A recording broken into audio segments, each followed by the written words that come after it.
بسم اللہ الرحمن الرحیم۔ عرب البائدہ کے دو معروف قبیلے تسم اور جدیس، ان کی تاریخ کے بارے میں جانیں گے کہ وہ کون تھے اور تاریخ کے اوراق میں ان کے بارے میں کیا ملتا ہے۔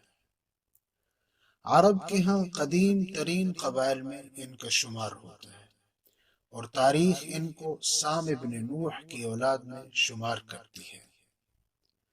تسم کا نسب تسم ابن لوط ابن ارم ابن سام ابن نوح، اور جدیس کا نسب یا جدیس ابن جاثر یا کاثر ابن ارم ابن سام ابن نوح۔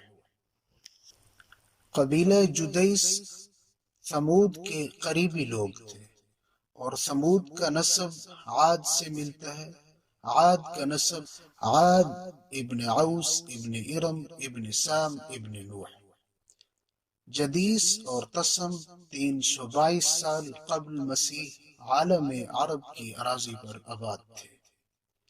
سب سے پہلے یہ لوگ بابل کے اطراف میں آباد تھے، پھر فارسیوں نے ان پر حملہ کر کے بابل سے انہیں نکال دیا اور یہ لوگ جزیرہ عرب کی جانب چلے گئے، اور یہ لوگ مقام احقاف، مقام بحرین اور مقام یمامہ میں آ کر آباد ہو گئے۔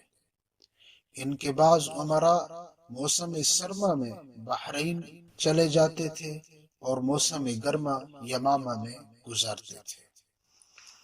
یمامہ ایک اعتبار سے اس وقت ترقی یافتہ علاقہ تصور کیا جاتا تھا۔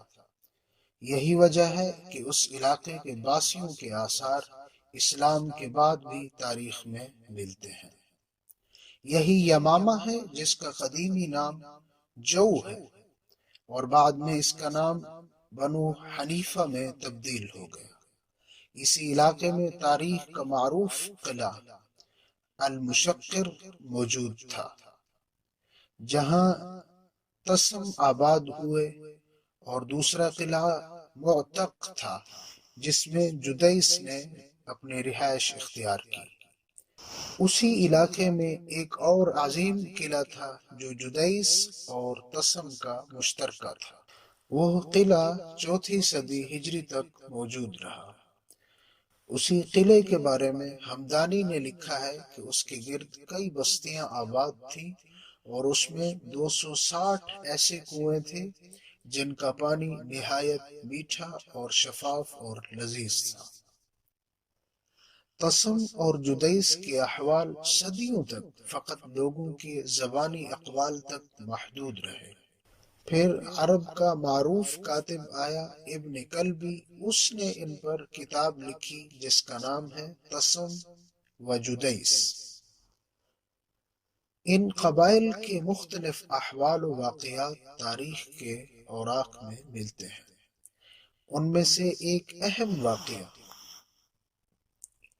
قبیلہ جدیس میں ایک عورت رہتی تھی جس کا نام یمامہ تھا۔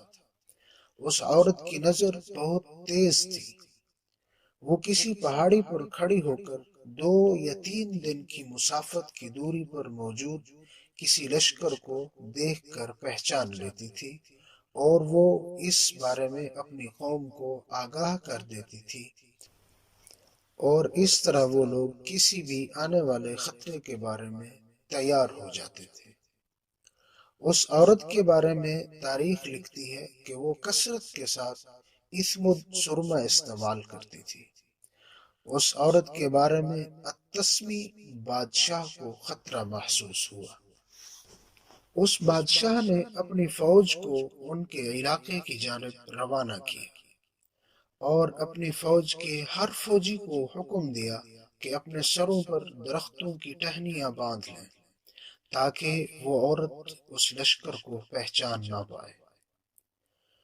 اور جب وہ لشکر اس شہر کے قریب پہنچا تو اس عورت نے پہاڑی پر کھڑے ہو کر 2 دن کی مسافت سے اپنی قوم کو خبردار کر دیا کہ یہ کسی فوج کا لشکر ہماری جانب بڑھ رہا ہے، مگر اس کی قوم نے یہ کہہ کر اسے جھٹلا دیا کہ یہ فقط درختوں کا ایک جھنڈ ہے۔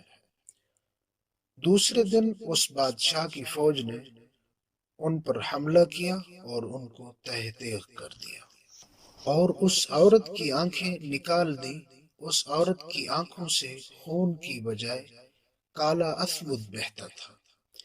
اسی واقعے کی وجہ سے جدیس کے اس علاقے کا نام جو سے تبدیل ہو کر یمامہ ہو گیا، کیونکہ اس عورت کا نام زرقاء الیمامہ تھا۔